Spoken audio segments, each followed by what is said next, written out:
Kelvin Halliday, 3rd Secretary. Sergeant Desai, Traffic Police. I'm afraid it's your wife, Mr. Halliday. The very worst news, my good sir. Her car left the road at the Chamber Valley Bridge and she plunged into the gorge. It's not the first time there for such a tragedy. Was Gwenda with our child? Fortunately, no. Oh, thank God. Am I blue? Am I blue? And these tears in my eyes telling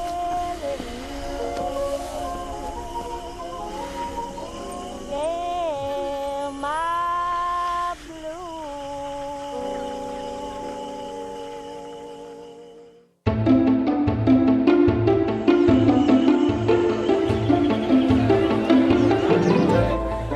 Telegram urgent. From Charles Vanston, British India Holdings, Delhi. To Miss Gwenda Halliday, passenger SS Dominion, bound Southampton, England.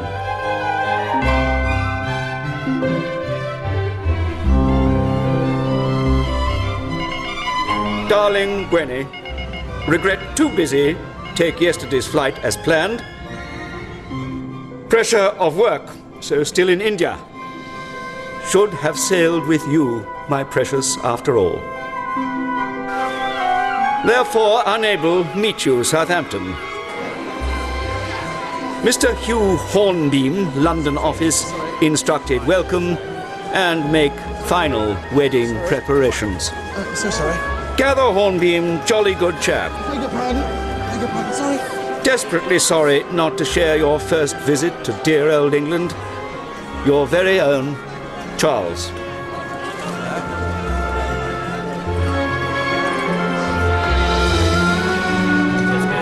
P.S. Have told Hornbeam, just look for prettiest girl in whole wide world. Ah, welcome to England, Miss Halliday. Oh, I'm so sorry. I'm so sorry. Oh, golly. Are you she? Are you him? Yes. Welcome to England, Miss Halliday.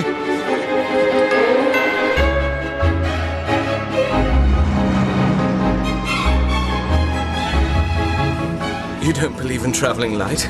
My life is in my luggage. I'm not here on holiday. No. And, congratulations on your forthcoming marriage. Thank you.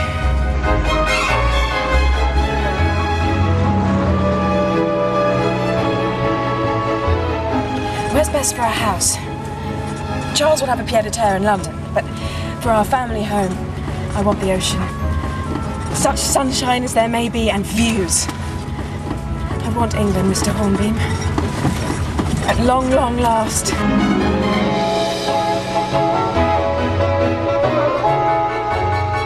If we turn right at the sea, there is Devon.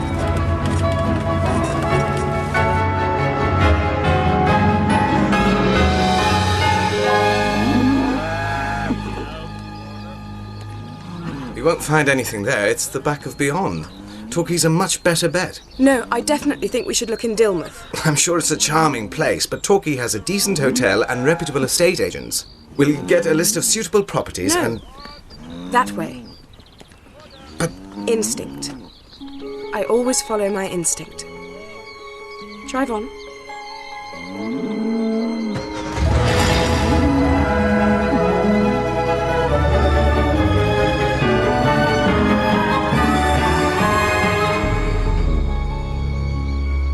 Thank you. Shouldn't there be a pier? I expect the Germans bombed it. Why? To stop people having fun.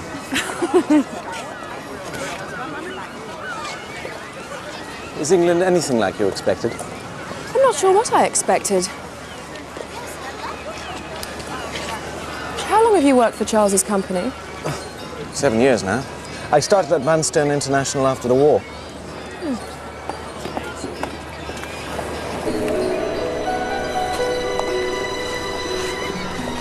Work that for me, will you?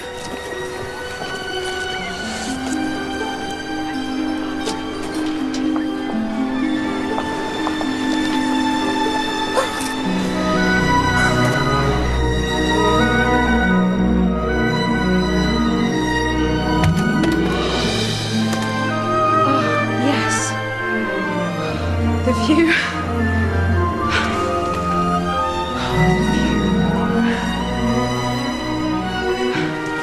This would be our bedroom. Next door would make a wonderful dressing room. Perhaps we could knock through. What's this way?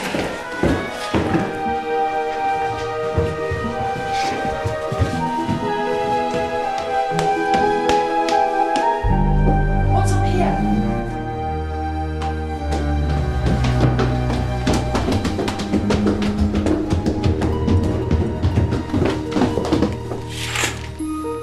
I thought so. Simply perfect for a nursery, eventually. Grim colour, though. More cheerful wallpaper is what it needs. Something pretty, like poppies and cornflowers. Where did I see that? In a magazine?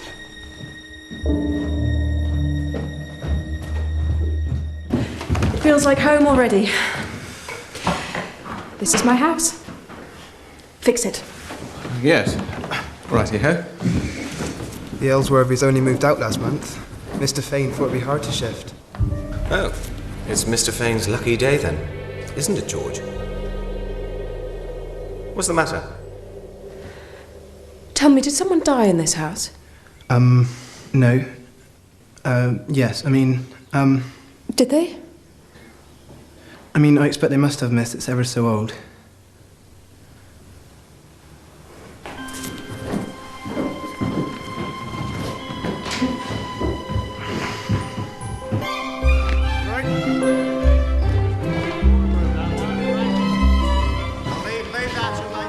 Mr. Hornbeam? Next door. I'm coming through. That's the second time I've done that. It weren't in the original estimate, sir. Help me decide, will you? Well, I don't know. Oh, Mr. Sims, would it be possible to put a door between these two rooms in that wall? Don't see why not. Now, there's this, for the hall. What do you think? Gosh. But is it too fussy? I hate fussy. Well, Or there's this one. It looks fine to me. Really? Or are you just saying that? Well, I'm blowed. There's a door here already. It's been boarded over. You must be psychic. It's silly you're staying in a hotel tonight, isn't it? You could get yourself a camp bed and some blankets. I'm quite happy in the hotel, but if you're feeling nervous... No, it would just be more convenient, that's all. Do you need to telephone a wife or someone like that? Oh, no one like that.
The window's open.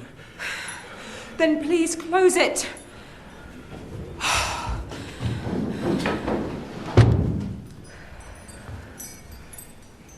Can't you sleep? I thought I telephoned Charles.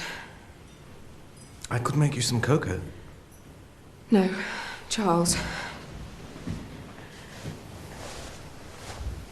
Well, not too sweet.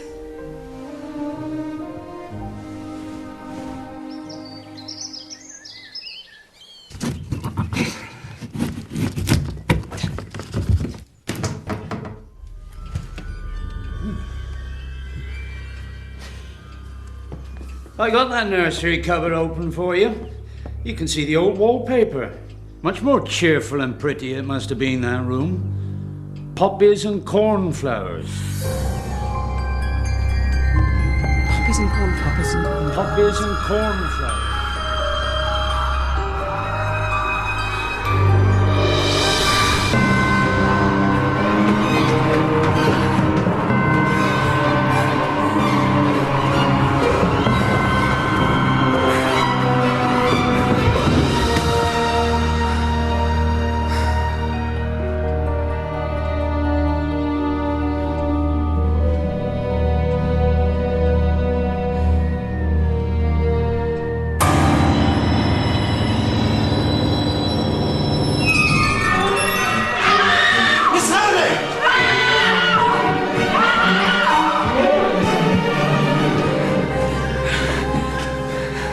Are you all right, Miss Halliday? Thank you, Mr. Hornby. Gwenny. No, I'm sure you didn't imagine it, darling. I can't. Not just like that. I still don't know exactly when I'll be able to join you. I need you too, but put Hornby on, will you? Yes, sir, but... Well, it's hardly a police matter. What sort of investigator? Just someone who'll take her seriously or pretend to, and for God's sake, try and cheer her up.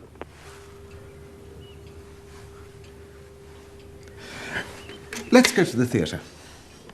Rookery Nook's on, and I love a rollicking farce. I don't know about you. Yes, operator. St. Mary Mead 235, please.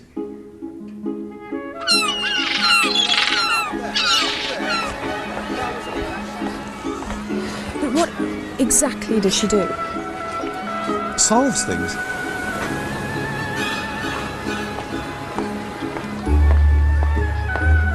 The Duchess of Malfi. It doesn't sound like a farce. I must have got the wrong week. Oh well, we're here now.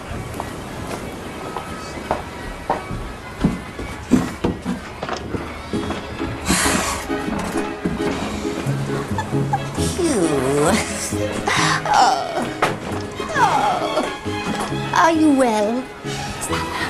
Yes. How very nice to meet you, Miss Halliday.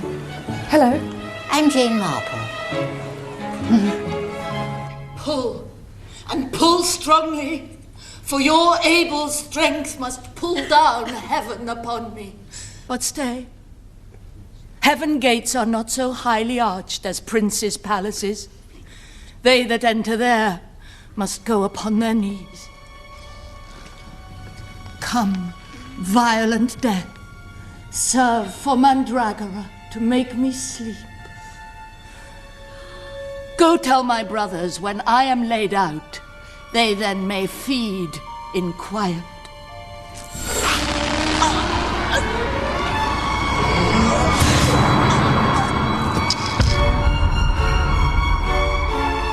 Helen! I saw her again being strangled. Who? Helen. Who's Helen? Miss Halliday, who's Helen? Strangling is a very quiet death.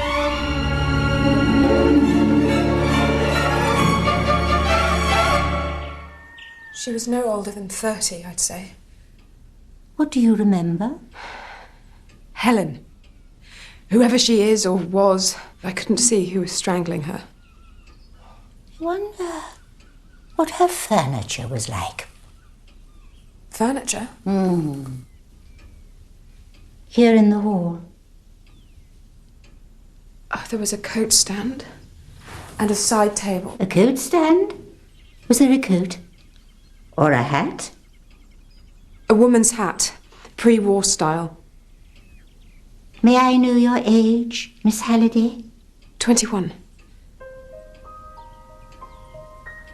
I think you saw a memory from when you were a child who looked through banisters, not over them, and whose nursery wallpaper was poppies and cornflowers.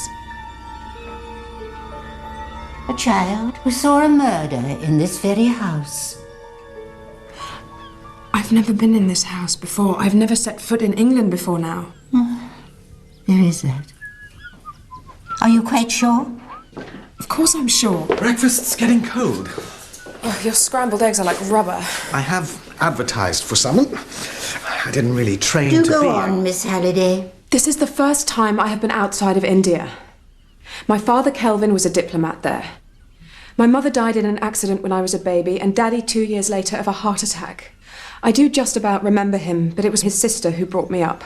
If it was a haunting, we could find out who owned this house from the solicitors. Well, it's a start.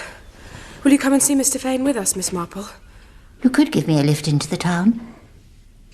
What I really need is some wool.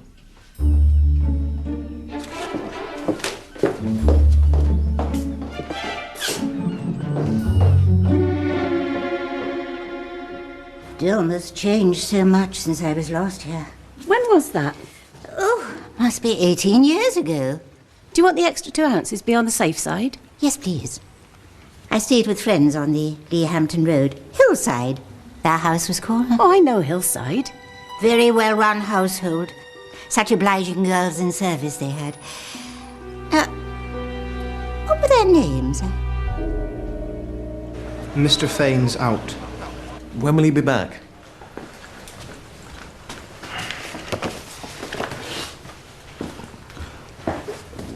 All we want is a glance at the Hillside file. I'm meant to be tidying up. Oh, don't let us stop you. I don't like being watched. We'll close our eyes. Look, we don't have time to wait for Mr. Fane. I think it was in that filing cabinet there. Where should I look? Let's try H for Hillside, shall we? I really don't think it's a good idea, sir. Mr. Fane will be back soon. Oh, it won't take a moment, George. E, F, G, H. Ah, here we are. It changed hands in 1934 and was bought by... What? It was bought by Kelvin Halliday. Is that your idea of a joke, Mr. Hornbeam? No.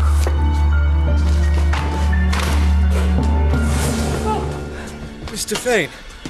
Mr. Hornbeam. I had to run out her mother's library books. Problem?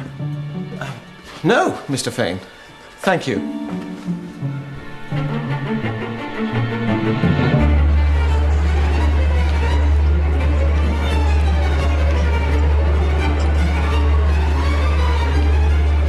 We were just coming to meet you.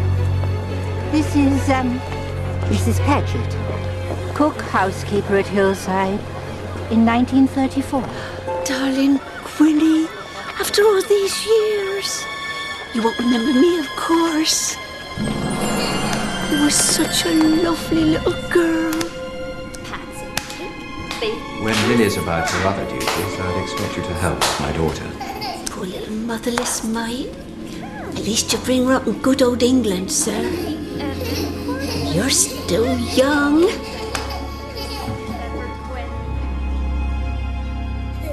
Very handsome man, your father.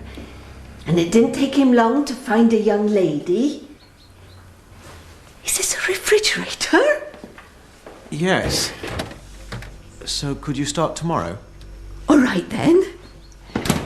I look after you. What young lady? I say lady. Helen were her name.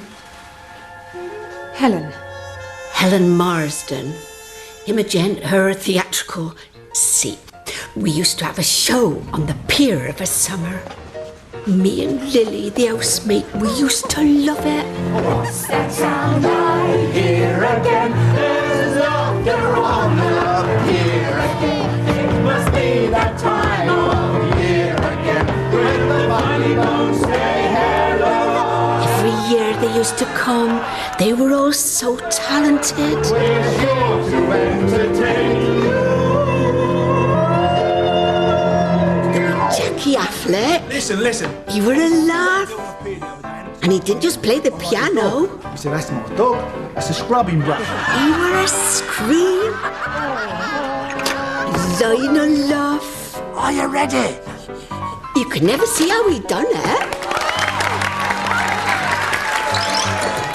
Little Evie Valentine. Don't know how she found the energy. Quite a novelty.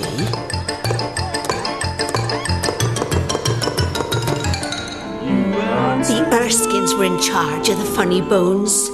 Janet could do an opera with her voice, and Dickie could have been in films with his looks. He were Lily's favourite. Sounds like a jolly good night out, Mrs. Paget. And Helen Marsden. If I do wrong when I take you and kiss you, then doing wrong is the right thing for me.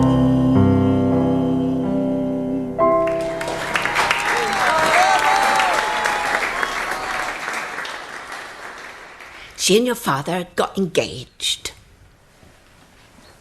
I was never told any of this when I was growing up. I don't understand, Mrs. Paget. Did the three of us go back to India? Just you, but I think it's best you hear it from family. It's not far.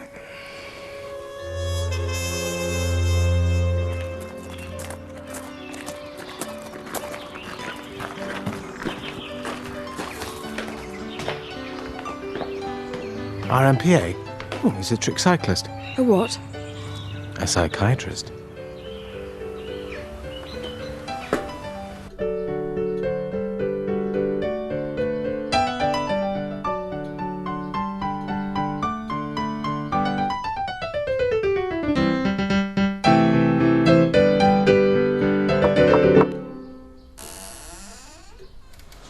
Yes? I believe you're my Uncle James. You're so like your mother. So like my dear Claire. Do you think Miss Halliday was somehow drawn to Hillside by her subconscious? Possibly. Unless it was what we psychiatrists call a coincidence. I'm so thrilled to see you again. Why was I sent back to India alone? Oh, Gwenda, where to start? Your mother and I were very close. Your grandparents died young, and I more or less brought Claire up. When she came of age, she took off to India to be a governess and met your father, married, and had you. And then he wrote, informing me of her death. Her car had gone off the bridge at the Chamber Valley Gorge. The following year, he wrote again from Dilmouth. He'd moved here with you and got engaged, rather too soon after Claire's death, to my mind, and to an entertainer. But I accepted an invitation to come down and meet them both. This is James Kennedy. James. Helen. Kelvin speaks so lovingly of your sister. Dear Claire. If I can make him as happy as she did. And we got on like a house on fire. I'd been looking for somewhere to set up in general practice, and Dilmouth fitted the bill, so I moved here. You weren't always a psychiatrist. No. I eventually realized it was the mind that truly fascinated me and not the body, and since the war... The mental wounds. What some of our chaps went through. After a few weeks, we became firm friends. Cheers. Kelvin asked me to be his best man. Here she comes. They were to be married in the morning. There was a little party. But there would never be a wedding. Don't be late tomorrow, or you'll never make an honest man of me. Kelvin went home to Hillside, and I came back here and fell asleep with a book. Then around dawn, Kelvin telephoned in a terrible state. He got up in the middle of the night and noticed that Helen's suitcase had vanished and some of her clothes. She wasn't at the digs where they were all staying, and nobody knew where she'd got to. We waited and waited outside the town hall, but she never came. Kelvin was devastated. He took to walking for hours on end every day up on the cliffs, trying to find some sort of answer for himself.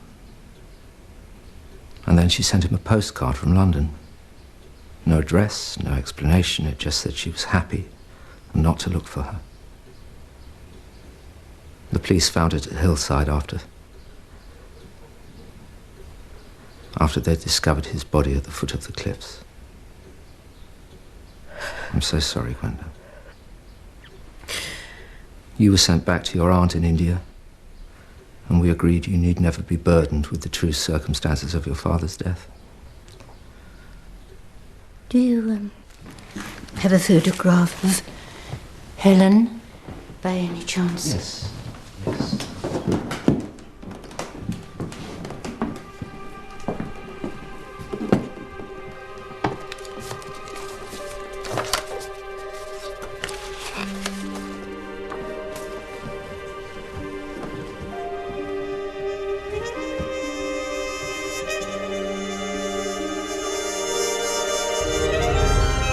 It's her. I don't understand. I saw her strangled. It's in here somewhere. I remember that dreadful day it came, miss. Here. I should have torn it up, just like she tore his poor heart in two. He didn't deserve that, the dear man. I'm sorry, Kelvin, darling. Please don't ever try to find me. I'm happy now. Helen.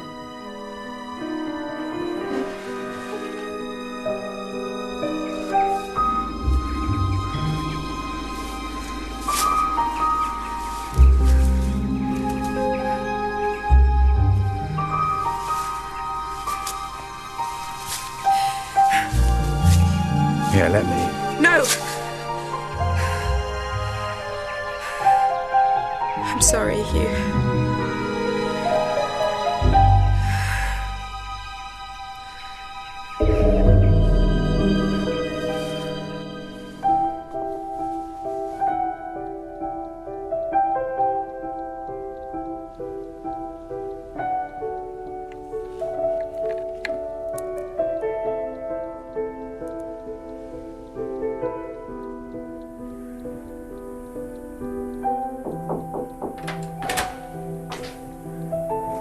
It's me. Come in. How's Mr. Hornbeam? Asleep.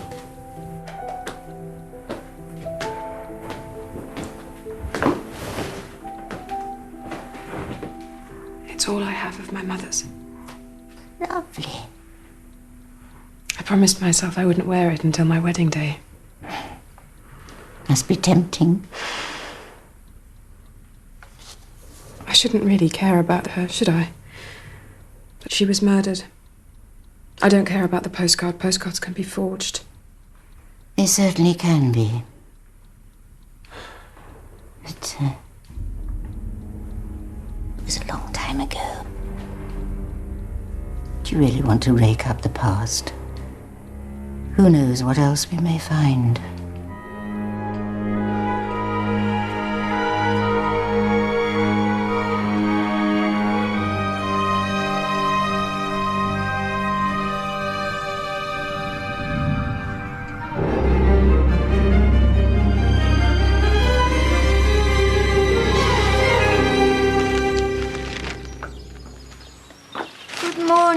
Good morning. Did the seagulls wake you up too? Don't they squabble? I slept like a lamb. Oh, and Charles telephoned. He'll be arriving on the 17th, so you can get on with the wedding arrangements as we discussed. What did he make of your discovery? He's enough on his plate. The weather is beautiful. I'll walk, I won't take the car. Where are you going? To my uncle's.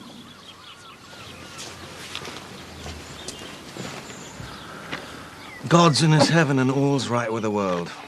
I don't think. Did she say anything to you about the possibility her father... Her father committed suicide because he'd murdered Helen. Not yet. Tea? You sure you don't prefer a glass of fresh cold milk straight from the refrigerator? No, thank you. Right you are. Where was I? Miss Marsden. We rubbed along all right, but he were a gentleman and she weren't, if you take my meaning. But she were wonderfully loving with Gwenny. So good with her, I'll say that, even though she won her own. Class will out though, wasn't it? She got a little bit above herself, is my opinion. Even ticked off Mr. Halliday for putting the engagement announcement in the Times rather than the Dilmus Messenger. He read it out so proud, and she said he'd gone all stuffy and stuck up. Was she here a great deal? Most days, and, well, I don't suppose it matters now. Quite often, nights too. I were a bit disappointing him for that. There are standards, engaged or not. No surprise to me when she ran off. I heard them rowing that night. She was supposed to be at her digs. She turned up here. Darling, calm down. I'm not going to see him. Well, I am. If you think I can just stand by and let her know... Madam, you're weak, Gwenny. Darling! Next thing I knew were all that kerfuffle in the early hours when he found she'd done a bunk. Helen? She's nowhere, sir. Perhaps she's been kidnapped. Lily! Stranger things have happened. Lily just wouldn't let it lie. What did Lily really think had happened to her? That girl? Reckon Mr. Halliday had done her in and buried her in the garden. Too much Boris Karloff down the picture house said she'd seen something very odd indeed, Mrs. P. What? Who cares? I didn't want to hear her nonsense, silly mare. Do you know where Lily is now? Sorry. Dreams can mislead as well as inform. Your father and your mother and Helen have been whizzing around your consciousness like dodgem cars, bumping into each other and throwing off sparks. But the spark, however vivid, is not enough to see clearly by. So you don't think my father murdered two women? Well, anything's possible, but, you know, Claire died when her car went off the bridge. And you've seen Helen's postcard. But I recognised Helen from the photograph. It was her I saw strangled. Bump, sparks again.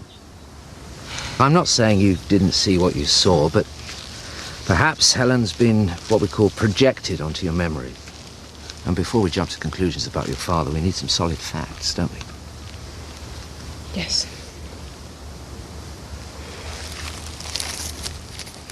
We have one. Oh, no, thank you. It's lovely here. My favourite place. Good for thinking. You will come to the wedding, won't you? You try and stop me. The truth is, I'm a little scared. Charles is so worldly, and I just pretend to be for him. Of course, he's... So much older. Yes. Well, perhaps that's why you fell for him.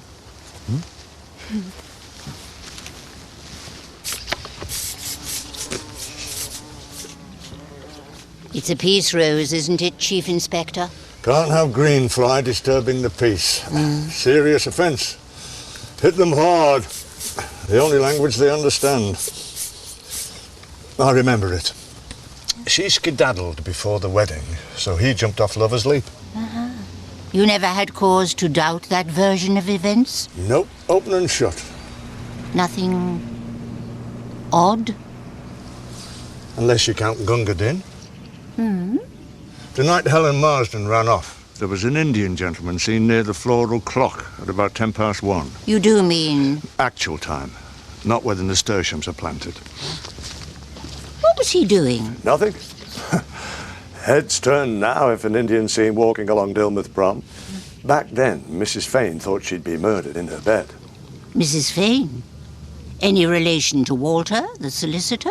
His mother. Ah. She reported it the next day. Funny old stick. I think she keeps him on a bit of a tight leash. Now, if you'll excuse me, I retire on Friday, and I've got a speech to write. Huh?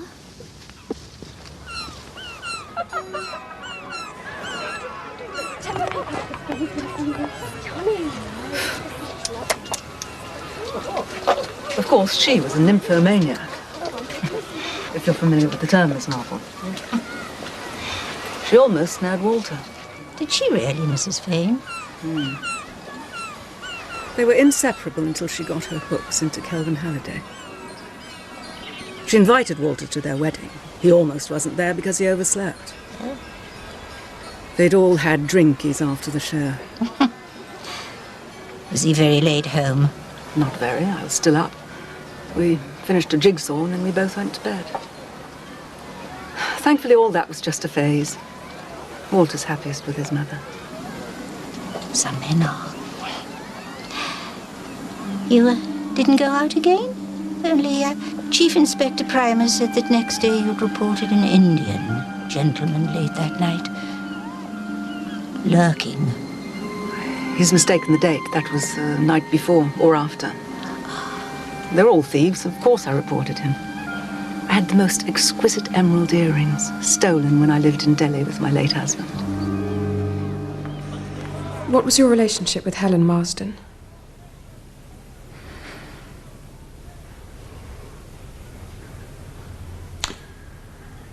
I loved her.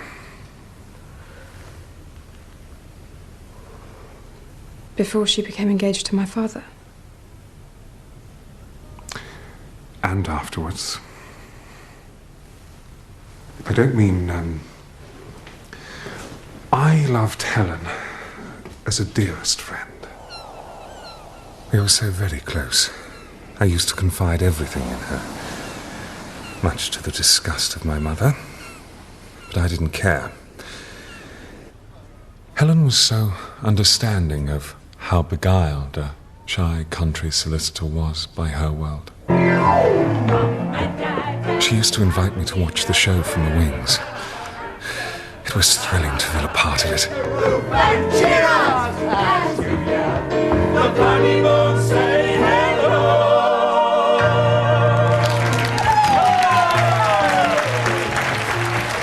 It may not have been the London Palladium, but it beat Thursday night Monopoly with Mother and her friends into a cocked hat, I can tell you. Did she ever talk of her family? The Funny Bones were her family. And on that last night, I felt like one of the family too. Old Lionel and Dickie, Jackie, Janet, and little Evie Ballantyne. Oh, Jackie. There she was then. But there was a feeling of sadness.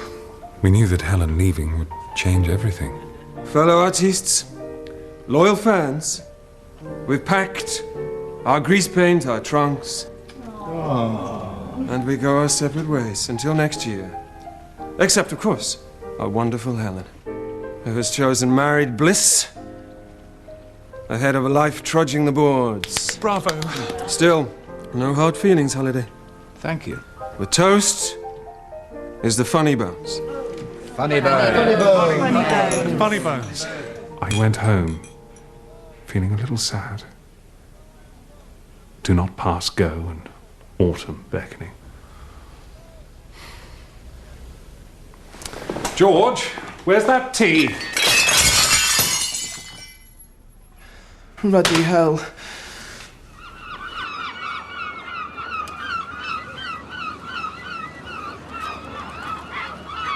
All our dreams. Where did they go? Except for Evie's, of course. Oh? Eve Ballantyne. That's Ballantyne with a Y. You must have heard her records or on the wireless. Well, I'm not terribly up to date, I'm afraid. Oh. Dickie'll be down in a mo. Of course, I remember that night. End of the season. And as it turned out, end of the funny bones. Next year, come what may, the funny bones say goodbye.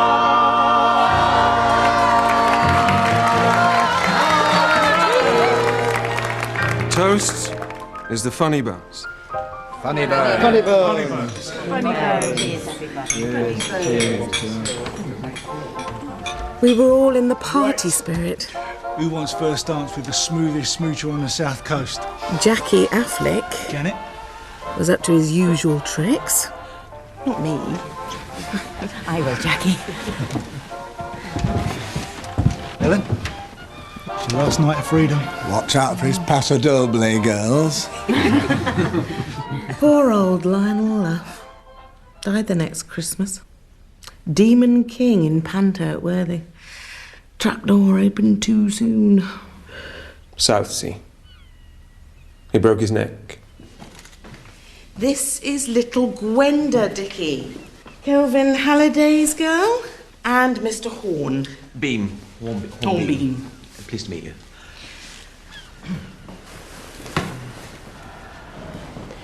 You said it was the end of the funny bones, Mrs. Erskine. Well, by the next summer, things had changed for us, hadn't they, dear? And on that last night, I had some news for him. Dickie. Dickie. What? I'm pregnant, dear. We couldn't run a company and bring up a baby. Ooh, actually, this is our George. He's 18 now. You're George? We met him through Mr. Fane when I bought Hillside. Charming lad. Yes. Dickie thought that Walter would never take him on, but I said it was worth a try, and he's doing jolly well. Did you see my father later that night? Yes. He was frantic.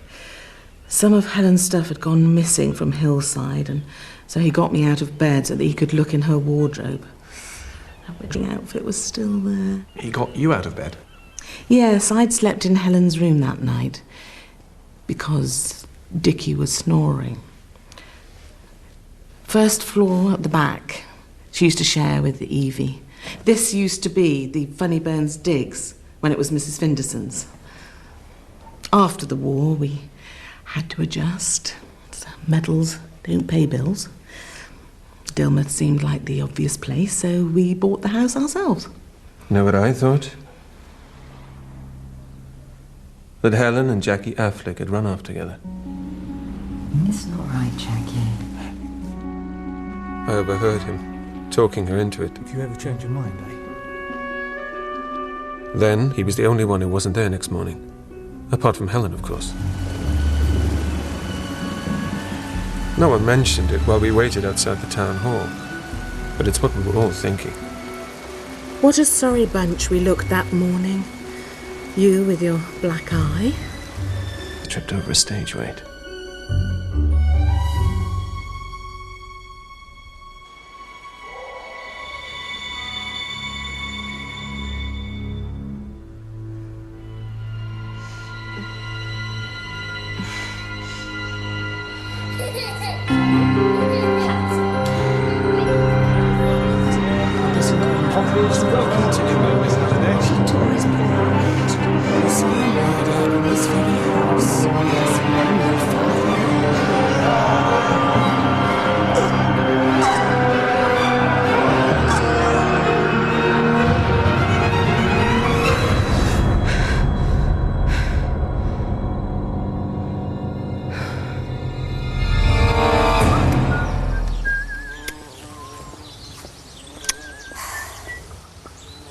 Is it left at the top of the lane for Dr. Kennedy's, all right?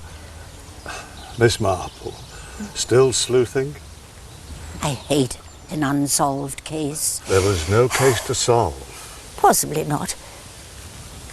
Left all right? Have you found out something? Well, yes and no. It's all terribly confusing. An Indian man on the promenade. A young bride's missing trousseau. funny bone in the wrong bed, of course. Was this really sent from Helen Marsden? It's left. Oh. Thank you, Chief Inspector. Happy retirement.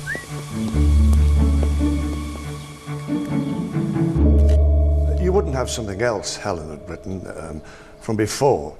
Something we knew could be hunky-dory? Well, when Miss Marple told me you were probably taking the case, I thought of this. But an autograph's hardly typical, is it? No good for a comparison, no. Nothing else? I'm afraid not. This could be hunky-dory. Darling James, you're the best man ever. And all my fondest love for being so wonderful to me. Your very own Helen. I'd forgotten that. Well done. Very theatrical. That was her. I was rather flattered.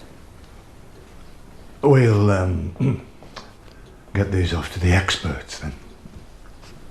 Oh, just for the record, Doctor, where were you that night? As I've told Miss Marple, I was here asleep. Alone, I take it? Very much so, thank you.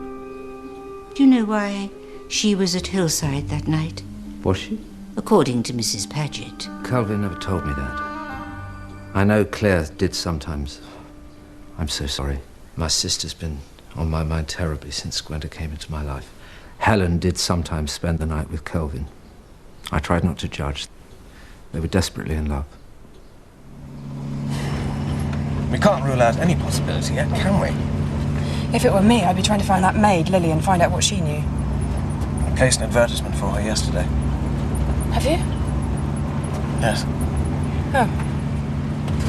Good. Do you think Erskine was right about Jackie Affleck? Let's find out.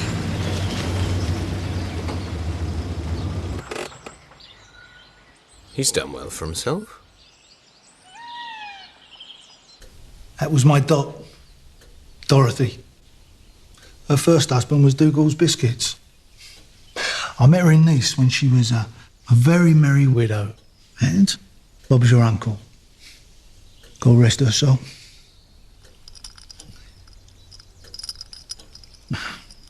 I haven't had my vitamins today. Nice? Yeah, I ran a little bar down there for a while. Well, until I met Dot. See, I set up in France when I left the Funny Bones. That must have cost a bit. Thrifty me. Why weren't you at the registry office with the other Funny Bones? Were you not invited? I'd had enough of Dilmouth, that's all. Of course I was invited. I was there when they first met.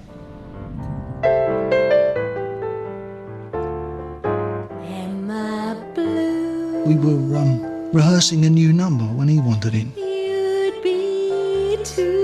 With you in his arms. If each plan with your man done fell through. Daddy, look! Sorry. It was my late wife's favourite song. She had taste. Look, do you mind? I've got talent here and needs my undivided attention. There was a time I was the only one, but now I'm the sad and lonely one. Oh, Lordy, was I gay till today? Now he's gone and we're through. Am I blue?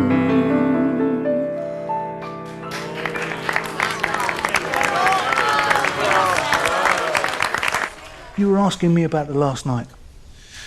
Mr. Erskine said he had an argument with a stage weight. Got a black eye. Did he? Did he really? It was my fist. You see, Erskine and me, we never really hit it off. And things came to a head on it last night. Who wants first dance with the smoothest smoocher on the south coast? Janet? He knew his missus was just playing hard to get with yours truly. Not me. I will, Jackie. Helen? It's your last night of freedom. To be honest, I thought if I played my cards right. Enough's enough now, ladies. I'm cutting in. Helen, here! She wouldn't play ball. Where are you going? What about me, Jackie? Won't I do? Oh, come on, it's such a lovely song. Please, Jackie. Just get off. You said something to her and she was gone. See you in the morning. Jackie, please. Evie, I've got enough bad habits and so have you. Now get off! Evie'd been after me all season. Sad, really. Affleck, you are. And then... Bus! Why did he attack you? Search me. I didn't hang around to ask. I left him on the floor, went back to the digs. Got stuck into a bottle of malt with Lionel Love. Long gone now, of course, old Lionel. Can you think of any reasons for Helen's disappearance? Maybe she was murdered. Have you thought of that? As it happens, Mr. Affleck. No, we haven't. Go on. Well, if you ask me, Erskine bumped Helen off. Why? Because the funny bones were his life. We packed our grease paint, our trunks. He knew she was our biggest draw. And we go our He reckoned her marrying him was going to break us all up. Except, of course, our wonderful Helen, who has chosen married bliss ahead of a life trudging the boards. Bravo. Still, no hard feelings, Holiday. I'll tell you something else as well. He had a wife before Janet, and she disappeared. What do you know about her? Only that she couldn't have kids. Yeah, he told me once. He said that set them against each other. Anyway, bright and early the next morning, I get on the milk train out of Dilmouth. Never looked back. How interesting. Helen would turn her back on Jackie Affleck and a glittering career to settle down in a rather conventional marriage. And to a man with a child. Jolly romantic, though. Romantic? She was a little gold digger. The very same song that meant so much to your mother, eh? It's a lovely story. Yes. Gwenda, Mr. Vanston is so well connected. Do you think the Delhi police would let him see the file on your mother's accident? My mother? I think your mother's death may be significant.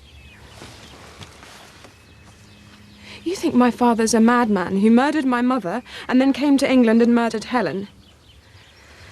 Where did you find this woman, Mr. Hornbeam? Wherever it was, you can send her back.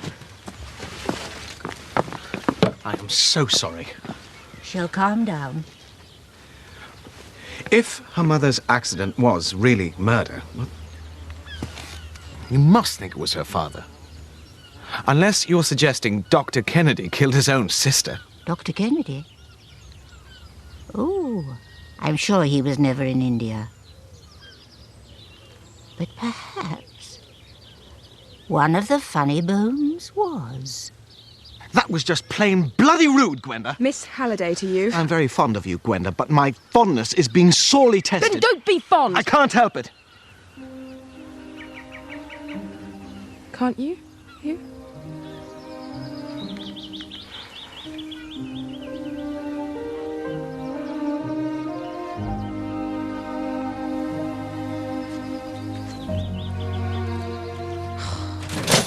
So, George was 11 when you came back to Dilmouth? Just the age when a boy needs a father's influence, I always think. Oh, he's lucky that his came back from the fighting, so many didn't. Dickie wanted to try a new life in India. He'd worked there before we were married, but I said no. Dilmouth has everything we need. Goodbye. Goodbye. Goodbye. Hillside, Dilmouth. Information sought regarding Lily Kimball. Housemaid at the above address in 1934. Telephone Dilmouth 8123. Could be money in it. Nah. Stranger things have happened. Could be a shed load of trouble. You and your daft notions. And feed them chickens.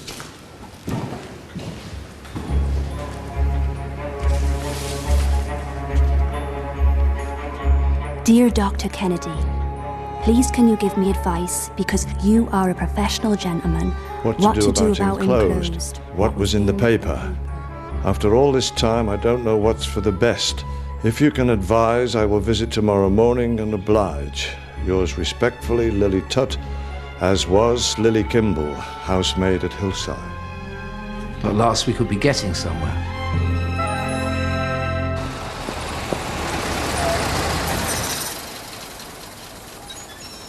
Oh, yes, Mr. Vanston. No, I can't speak any louder, I'm afraid, sir, in case she hears. What have you found out? Claire Halliday's death in 1933 was never regarded as anything but an accident, though the Traffic Division released the file to an Inspector Chopra of the Criminal Police some months later. Hornbeam, is this secrecy strictly necessary? Believe me, sir, it could make all the difference to your future happiness. Could you find this Inspector Chopra? And I'll be wiring something very important through tomorrow. Thank you. The Palladium. Confirming Eve Ballantyne with a Y will see us after the show. Do this up for me, will you? I'm giving it an outing before the big day. My whole flat would fit in this suite. How do you manage? Well, if I feel cramped, there's Kensington Gardens. Any spare time from Vanston International, I do the Geological Museum. Rocks? No, it hadn't been for the war. It's what I studied. But with my mother left alone with two much younger brothers, isostatically depressed outwash deposits wouldn't have put bread on the table. Before we go back tomorrow, Hugh, do you think if there's time we could see Buckingham Palace and Big Ben? Oh, and is Windsor Castle very far? Well, I don't know, do I?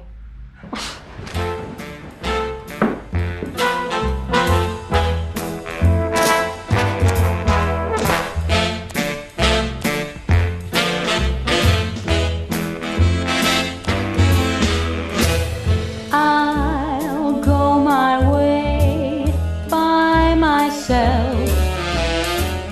This is the end of romance.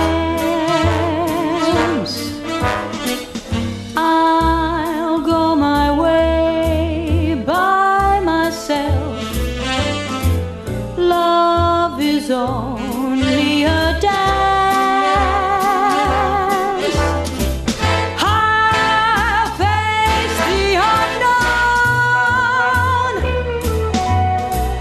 I'll build a world of my own. I'm by myself alone. Chocolate, dear.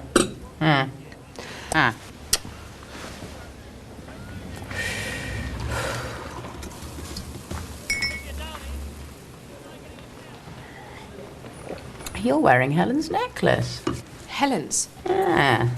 I asked to borrow it once, but she wouldn't. Used to be your mother's. I know. Helen said she wore it to remember dear Claire for Kelvin's sake. But then that's how they were. This way, everyone! Come on, everybody. Come on, come on. Kelvin! What are you doing? Helen, darling, will you marry me? Yes, Calvin. With all my heart. Giving everything up for a man. Pass the sick bag, Alice. I never understood it. She could have hit the heights, you know. But she wanted to be a dear little wifey with a sweet little kiddie. Don't you miss that? No, cutie pie. The last night in Dilmouth. Oh, Dilmouth. What a dump. I wonder how Dickie Erskine is these days. One of my solo spots seems to be working. Obviously, I need to do a bit more practice on my time step, but I can sing, and I'm ambitious, Dickie. I want my own spotlight. I want a dress made just for me. I want to be front page news. Sweetheart, let's be honest. I've heard you Never in a million years. I like to think he's crept into the cheap seats since then and cried. And Jackie Affleck. Were you in love with him? That jerk. Give me a break. Why? What's he been saying? Tears at the last night party? Oh, well, I was sentimental back then. And it was the end of the funny bones. I knew I was leaving Dilmouth to take the long, hard road to stardom. Do you remember anything unusual happening that night? Oh, well, there was Walter Fane, I suppose. I got back to the digs, and there he was. Talk about desperate. Where's Helen? She's not back. I mustn't see her. I'm sorry, I can't help you. Beauty sleep! That's it. I've got fans to thrill. Do you have a problem with your eyes? The one thing I learned from Helen, my dear, was mystery. Miss Valentine, have you ever been to India? Yes. When? During the war, bringing much-needed glamour to our dear, brave troops. Why? Nothing. Well, goodbye, darlings.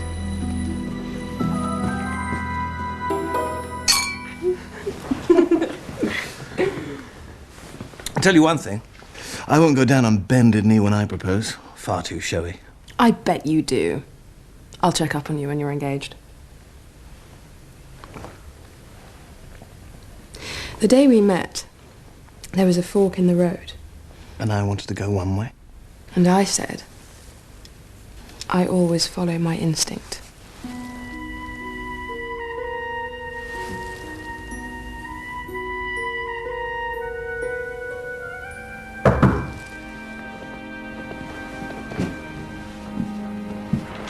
Yes?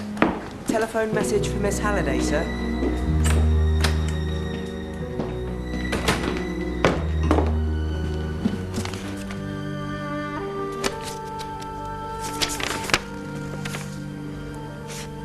Miss Marple. Lily's been in touch and they're meeting her in the morning. Early start then. Early start.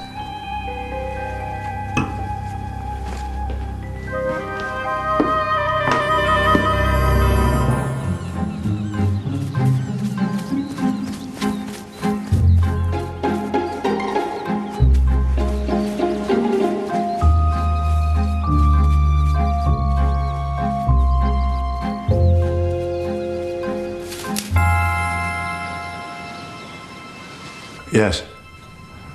You're quite sure? Go on. She should be here. The station's just a short walk.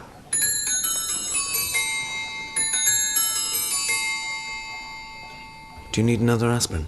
No. How's Charles this morning? Well, thank you. It was lovely to hear him. I wonder if Lily called in at the Erskines first by any chance. Why? It's just I bumped into Dickie in the street.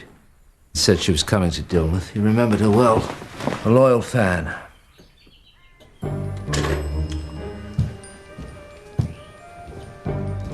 That was Scotland Yard's handwriting expert about Helen's postcard. No doubt about it. A forgery? Genuine. He's 100% certain. That means your father couldn't have murdered Helen because Helen wasn't murdered. My father couldn't have murdered Helen because my father would never have murdered anyone.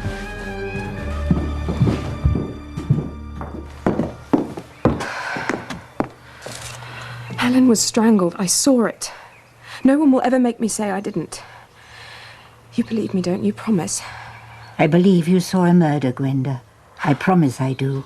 And I can't believe my father would kill himself. Perhaps someone murdered him too.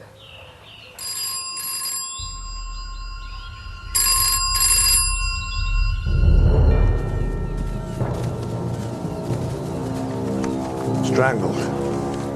I won't be retiring Friday. This isn't the way from the station. Not from Woodley Bolton Station, no. But it is from Matchings Holt. I told her to get off at Woodley Bolton.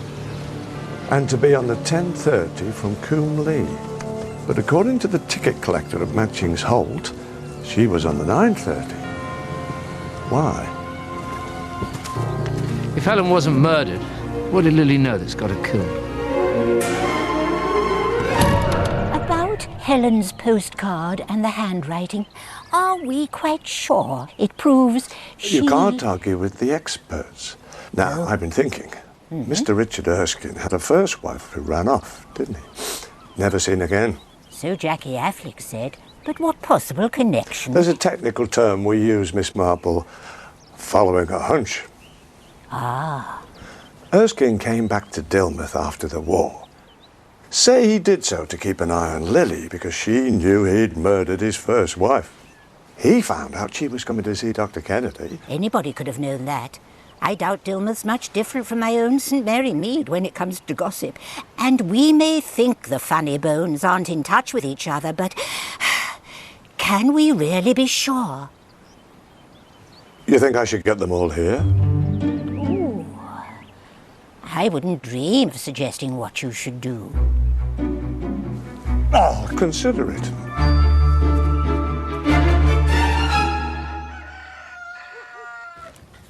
He's the only funny bone Lily had a photograph of. Why not? We know he was her favourite. Mr. Tutt, did Lily often talk about her time at Dilmouth, in Hillside?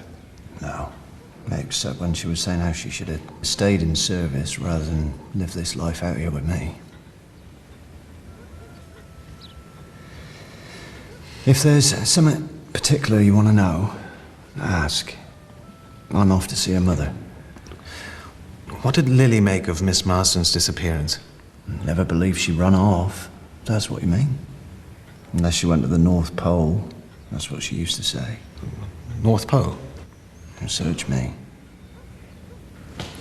Thank you, Mr. Tutt. You've been very helpful indeed. Please accept this. No, I'm sure Mr. Tutt does. I'm sure Mr. Tutt does. Got to bury her decent. Thank you, miss. We're very fortunate, aren't we? The North Pole? Don't you see? All of Helen's clothes, apart from her wedding outfit, were at Hillside. It was high summer. Lily must have noticed that Helen had taken winter clothes, not summer ones. Or rather the murderer had, in a panic. You clever thing. I am rather, aren't I?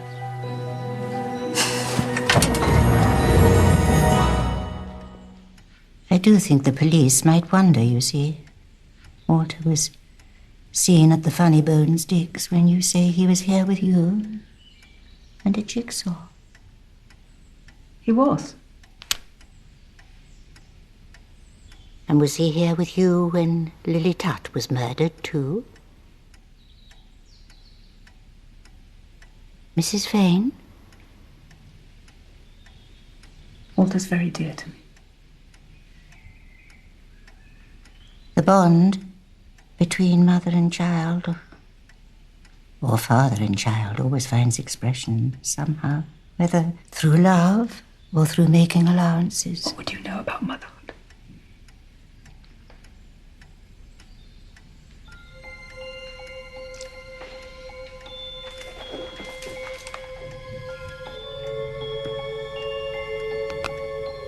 Is that Carly? Yes, Carly. Dark and terrible mother.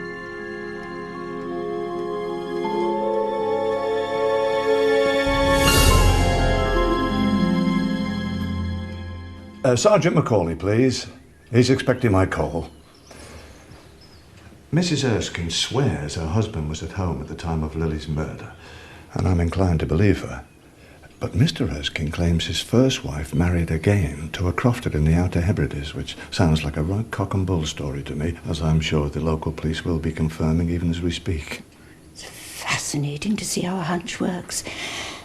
But I do hope they won't be too long about it. Everyone will be here quite soon. Arthur Primer. Yes, Sergeant. Yes. I see. And cheerio the new to you too. Mr. Erskine was telling the truth. First wife alive and kicking, with second husband and 6 kids.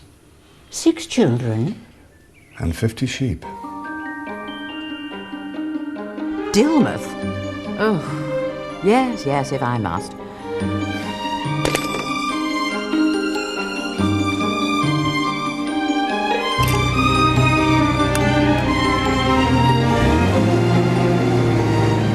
Have a wizard time. Give your old man a hug, son.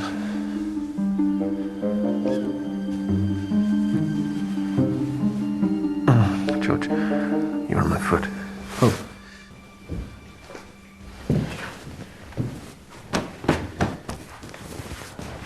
We're about to catch a killer. That doesn't mean my house can't be well presented. Sorry, Mr. Hornbeam, but there were a message for you this afternoon from India. Mr. Vanstone. He said he got what you wired and he's found Inspector Chopra and the inspector were investigating a jewel robbery. Jewellery? Did he say what sort? No. Have you been speaking to Charles behind my back? I'm sorry. It was necessary. Believe me. We'll be 1, 2, 3, 4, 5, 6, 7, 8, 9. 11. 11. Cocktails, please, Mrs. Paget. There's sherry with ice.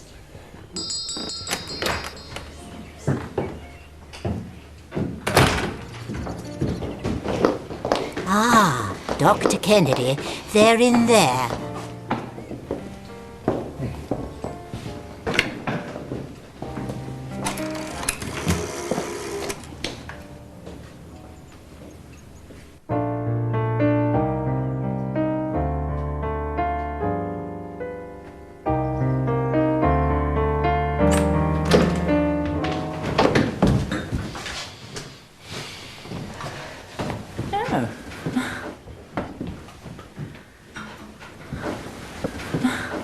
Thank you. Miss Ballantyne. Mr. Affleck. Has tricks. Tricky.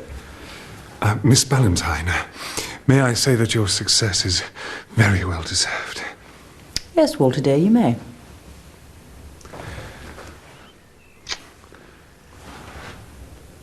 Oh, Dickie, look at you. Do you know what time it is here, madam? I'm not exactly sure, but I imagine it's dreadfully late. And I'm so sorry to have got you out of what is evidently the wrong side of your bed, Mr. Vanstone. If this is anything less than Gwenda dropping dead... By the way, I take it she hasn't. Did you say, by the way? Yes, why? The line crackled. Please arrange to show Inspector Chopra what we wired immediately. And what's this about a jewel robbery?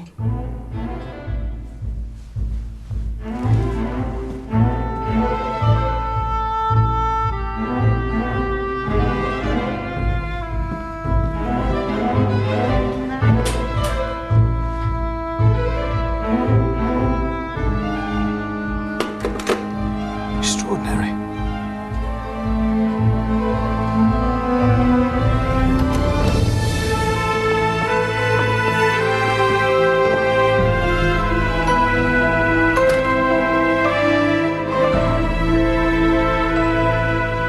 "18 years ago, Helen Marsden was murdered in this house. Her killer is in this room." Mr. Fay, What? where were you that night, apart from at the Funny Bones digs looking for Helen Marsden? Well, they asked, Walter.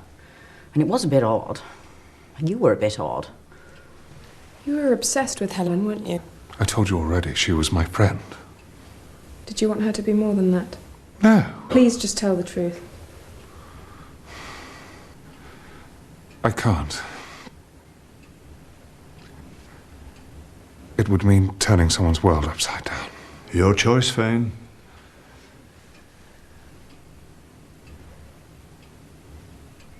It's not. It's mine. Janet? Tell them, Walter.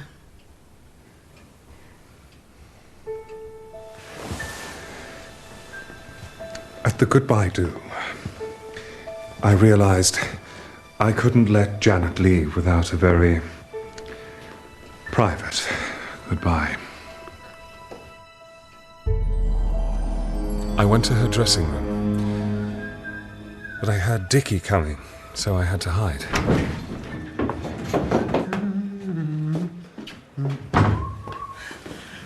Dickie. Dickie. What? I'm pregnant, dear.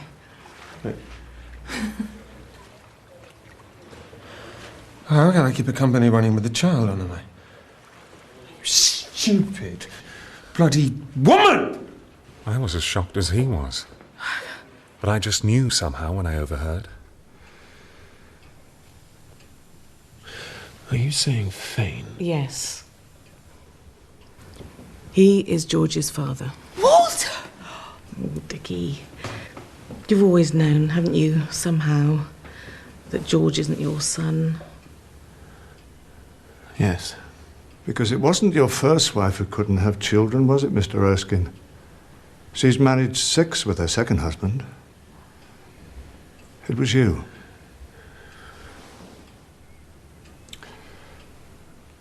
Go on, Mr. Fane. I went home. I heard you come in and go to your room. Half an hour later. I went to look for Helen. She was the only one who knew about Janet and me, and I needed to talk. I followed him.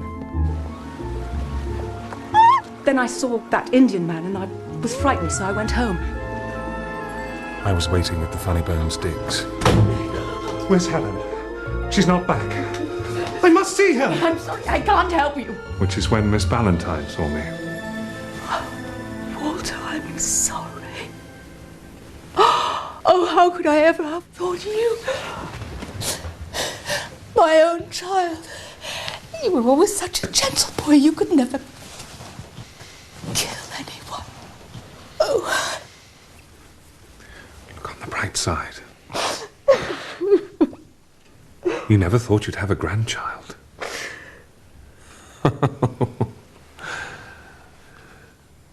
No wonder you took in George. I could have saved myself a black eye. You thought it was me? Mr. Erskine, what did you tell Helen at the party?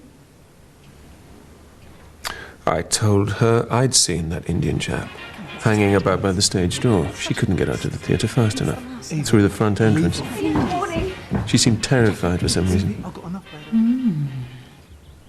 How intriguing. Sorry. Do go on. Nothing much to tell except taking a swing at Affleck.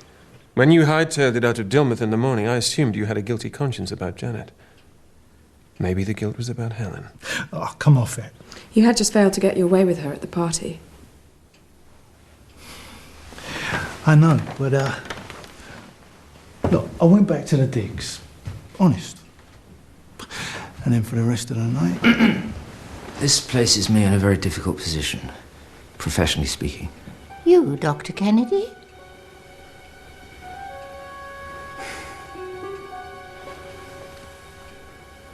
Oh, well, if it's the only way.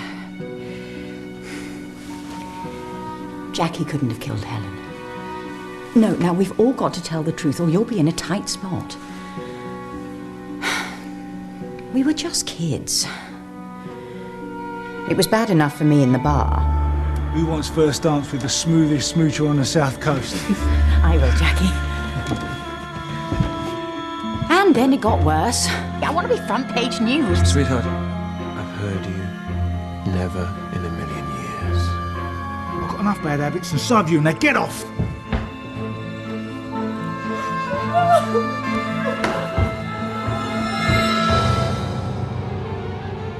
Is it any wonder I did a stupid thing? She was in my room. God knows how many of those pills she'd taken. But I got her into Lionel Luff's old jalopy and I took her up to see the doc.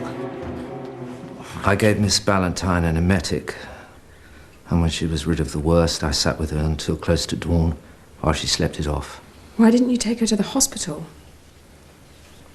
The pills were Benzodrex. Illegal drugs. Well, I needed a lift, darling. Have you ever tried playing xylophone and tap dancing at the same time? Who supplied you? Someone who liked his vitamins, Mr. Affleck. And made enough on the side to open a little bar in France. Yes. It was a nice little earner. Helen knew all about it.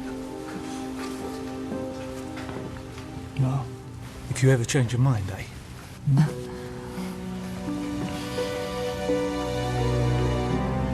So we three, though not for the most respectable of reasons, do have our alibis. It's not quite true, is it, Doctor, in your case? Neither Mr. Affleck nor Miss Valentine would have been any the wiser if you'd slipped out, come up here and strangled Helen. Well, strictly speaking, I suppose. And strictly speaking, you don't have an alibi for Lily's strangling, either. I was with you at the time we thought she was arriving from the station. How could I have known she'd changed her plans? She should be here.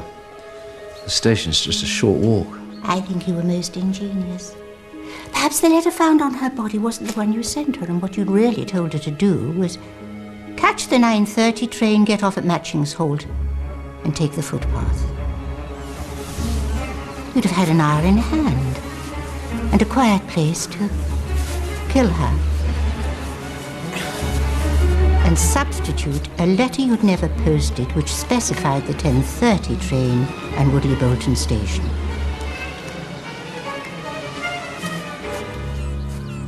This beats the convoluted and bizarre fantasies of my most disturbed patients. You seem to have a liking for little tricks involving the post. I think Helen's card was another. Or rather your card, since I believe you forged it and sent it from London. Don't you trust Scotland Yard? Oh yes, their expert was quite right. The card and photograph were both written in the same hand. Could have been yours. Disguised. When you knew Mr. Primer and I were coming to see you, you would have written that message from Helen on the back. Darling James, you're the best man ever. And all my fondest love for being so wonderful to me. Your very own Helen. You must have intercepted the card before it was delivered here to Kelvin Halliday. You followed Mr. Halliday on his regular cliff walk and pushed him to his death on the rocks below. Then you delivered the postcard, so when it was found, everyone assumed he'd killed himself after reading from Helen that she'd gone from his life forever. Oh, this is preposterous. Why on earth would I kill Helen Marsden? Where's this taking us? To India, Dr. Kennedy, and to your sister Claire. My mother again? But... Excuse me.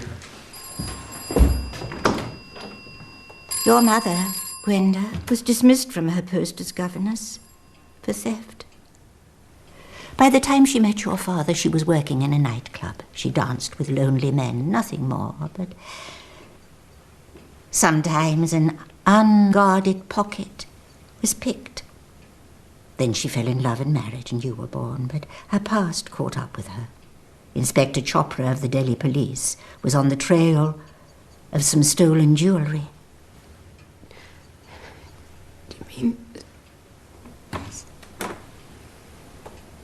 What's this to do with the murder of Helen Marsden?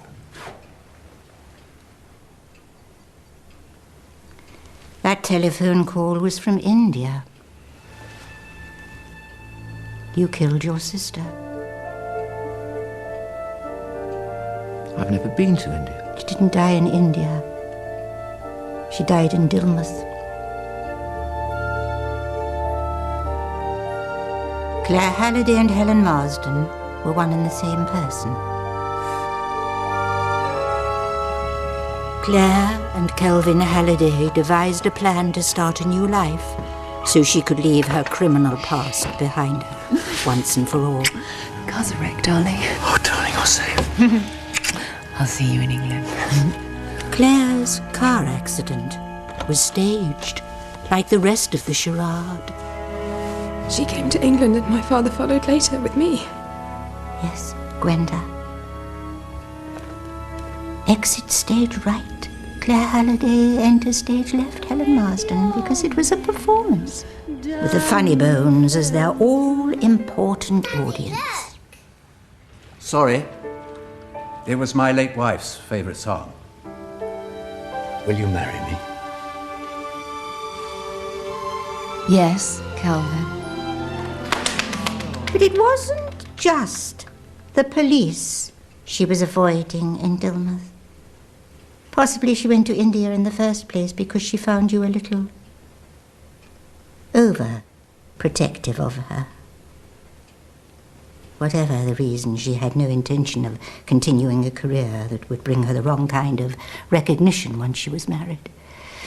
If only Mr. Halliday hadn't put that engagement notice in the Times. She was cross about that, as Mrs. Paget heard.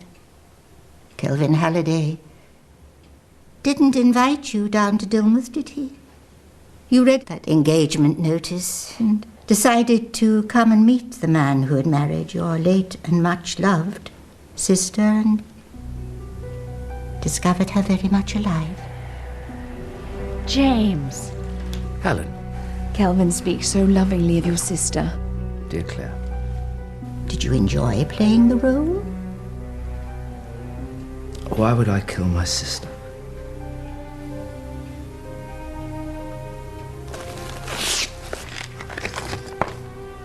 Darling James, oh my fondest love, your very own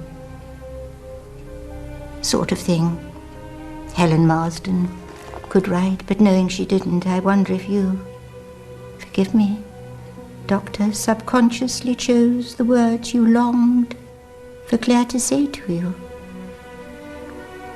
Is that why you became a psychiatrist? Physician, heal thyself. Not heal. It was too late for that. Understand. But I now know I could never have loved any other woman but Claire. What happened? When Mr. Erskine told Claire, and let us please remember her by her real name, about the Indian, she assumed it was one of Mr. Chopra's men come to track her down about the jewel robbery. See you in the morning. It was. So she came to see Kelvin. Mrs. Paget heard them arguing about a man. Calm down, I'm not going to see him. Well, I am! If you think I'm going to stand by and let another... Kelvin went to look for him, having phoned me. All I wanted was one proper kiss from my little sister before it was too late. Just once. Just tonight. For your darling James.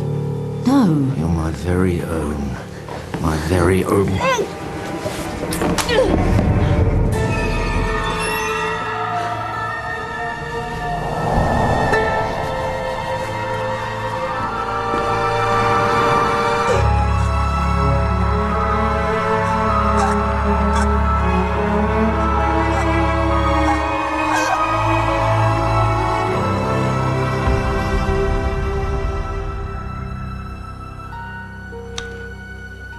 Constable.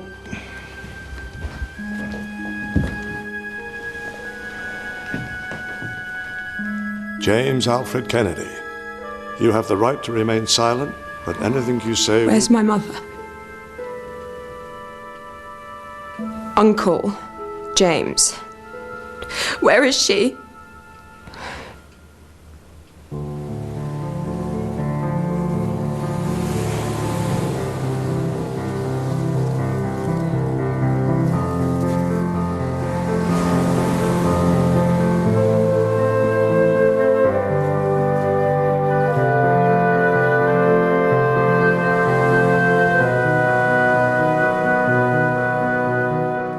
Mrs. Bunner Baker's wife?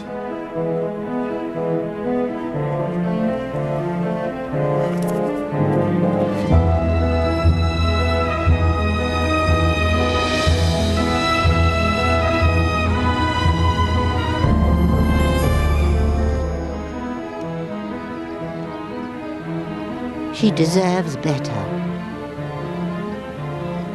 Mr. Vanstone sounded most unsuitable to me. But they're engaged. But not married.